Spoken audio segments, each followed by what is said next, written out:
Welcome back to The Explainer. This one's brought to you by Forge College, and today we're really getting our hands dirty with some advanced Rust mechanics. If you were hanging out with us for the previous lesson on handling complex data types with Borsh, you know we successfully composed some pretty intricate nested types, right? We even wrote some manual serializations. But what exactly happens when that beautiful, highly complex serializer you just built, the one the compiler actually accepted on the first try, mind you, suddenly crashes when you run your tests? Well, today we're going to find out. We're going to identify and fix some of the most common Borsh serialization errors, and then we'll apply some killer optimization techniques to make your code run absolutely blazing fast. Okay, let's take a quick look at our schematic for today. We'll start at the serialization crime scene, break down the anatomy of a bug, and figure out fixing layout mismatches. Then we'll get into profiling the performance, optimizing Rust allocations, and wrap it all up with conclusion and next steps. So picture this. You've just finished coding up this amazing, complex serializer. The compiler is totally happy, you're happy, everything feels great. You run your tests, and bam, the round-trip test fails. No way, right? Why does this happen? Well, welcome to the crime scene. Most of the time, this happens because somewhere buried in your code, you've got a greedy diner. Basically, you have a deserializer that just kept eating and eating, consuming your entire buffer and leaving absolutely 0 bytes for the fields that were supposed to come next. It's a classic Rust serialization mystery. Let's move right in to Section 1, Anatomy of a Bug. It all starts with the round-trip test. Now, the golden rule here is incredibly simple. If you take a value, serialize it into bytes, and then deserialize those bytes back into a value, it better equal the exact same thing you started with. That's deserialize, serialize, x equals x.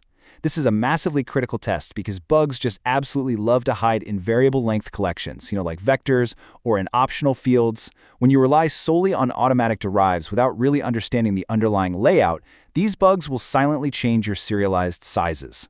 This usually happens near boundary conditions, like when a vector is totally empty or maybe unexpectedly massive. Now, take a look at how this middle column visualizes the invisible. Look really closely at it. We have our ID bytes, perfectly fine. And we have our data bytes, but notice that missing length prefix in the middle? It is completely blank. When Borsh encodes a vector, it fully expects a compact length prefix right before the actual items. If your manual implementation just writes the raw bytes out without that length prefix, well, it throws off the entire reading boundary. The deserializer literally has no idea when it's supposed to stop reading. So the absolutely crucial point here is having a deterministic debugging workflow. When you hit a failure, don't just stare at the screen hoping the bug magically reveals itself. Follow these steps. Step 1, start with the absolute smallest possible failing input, something like an empty vector. Step 2, reproduce that failure consistently. Step 3, carefully inspect those raw bytes. You might use a simple dbg macro just to see if that length prefix actually exists. And finally, step 4, implement the fix based on what those raw bytes are telling you. Okay, time for the interrogation phase. Let's head into Section 2, Fixing Layout Mismatches. This brilliantly illustrates the difference between our greedy suspect and a really disciplined, upstanding citizen of the codebase. On the left, we've got the greedy bug. Using buff2.vec blindly consumes every single remaining byte in the buffer. If this struct was nested inside another one, yeah, congratulations, it just ate the parent's data too. Now, on the right, we have the disciplined fix. Notice how we read exactly 4 bytes to figure out the length, and then we use readExact to pull exactly that many bytes for our data. It strictly enforces those explicit boundaries, absolutely no overeating allowed. You're definitely going to want to keep this cheat sheet handy. It maps the exact symptoms you will see in your Rust test outputs directly to their root causes, and, more importantly, the quick fixes. If your test fails only for non-empty vectors, well, you're probably missing a length prefix. Fix that by writing an explicit U32 length. If your deserialized value contains trailing bytes, it means your deserializer read too few bytes, so you need to switch over to readExact. And if your code is running super slow with excessive allocations, you're likely creating temporary vectors on every single call. We fix that easily with buffer reuse and with capacity. Look, if you take away just one single thing from the debugging portion of this explainer, please let it be this. Always write and read explicit U32 length prefixes for variable length fields. By default, Borsh uses a little endin U32 compact length prefix. Manually enforcing this is literally the secret sauce to keeping your nested types composable and totally preventing that subtle cross-field corruption. Right, now that our code is actually correct and the boundaries are respected, we arrive at Section 3, Profiling the Performance. Before we change a single line of code to make things faster, we absolutely must measure our current allocations and CPU time. Thankfully, we use idiomatic Rust profiling tools for this. You can grab Datsu for simple, really quick allocation counts. If you want formal micro benchmarks, Criterion is essentially the gold standard in the Rust ecosystem. Or, if you're just keeping it simple and standard, a looped test using standard time instant will give you a fantastic read on elapsed wall clock time. Seriously, guys, measure before you optimize. It's a cliché for a very good reason. You cannot improve what you do not measure. Establishing a baseline wall clock time and a baseline allocation count is entirely non-negotiable here. If you start rewriting code without baseline metrics, you aren't actually optimizing, you're just guessing. And trust me, in high-performance Rust environments, guessing usually just leads to unnecessary complexity. Let's implement the upgrade. Here in Section 4, Optimizing Rust Allocations.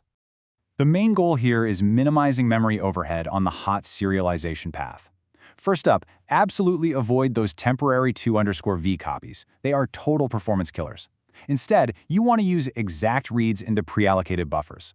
When you're writing data and you know the approximate or exact size beforehand, always use vec.withCapacity. That way, the system doesn't have to constantly panic and reallocate memory as the vector grows. And finally, utilize extend from slice instead of doing repeated pushes. Just by reusing buffers, we drastically reduce overhead without ever needing to resort to unsafe Rust code. It's a win-win. When you implement these specific changes, dropping the temporary copies and pre-allocating your capacity, a highly realistic improvement target you should be looking for in your debug reports is a 10 to 30% reduction in both allocations and CPU time. That is a massive performance win for your Solana programs, and you get it simply by being a bit more deliberate about how you handle memory. Case closed. Let's move to Section 5, Conclusion and Next Steps. Let's do a really quick recap of our core principles today. 1. Always validate your field boundaries with explicit little endian lengths. 2. When things break, isolate those bugs with the smallest, most deterministic test inputs possible. 3. Always profile before changing your code. And 4. Optimize by avoiding unnecessary copies, using vec with capacity, and reusing those buffers. Implementing these principles is exactly what closes the gap between a hacky prototype and a truly robust, production-ready Borsh serializer in Solana. Now, I want you to link your beautifully optimized code to our next module, which is Data Management Fundamentals on Solana with Borsh. We are going to take everything we've learned about serializers so far and apply it at a much larger scale, tackling cross-program compatibility and learning how to safely migrate serialized schemas over time. I'll leave you with this final provocative thought to check against your own code. Are your raw bytes explicitly bounded, or is a greedy deserializer eating all of your data? Go check those read boundaries. Thank you so much for joining me on this explainer today.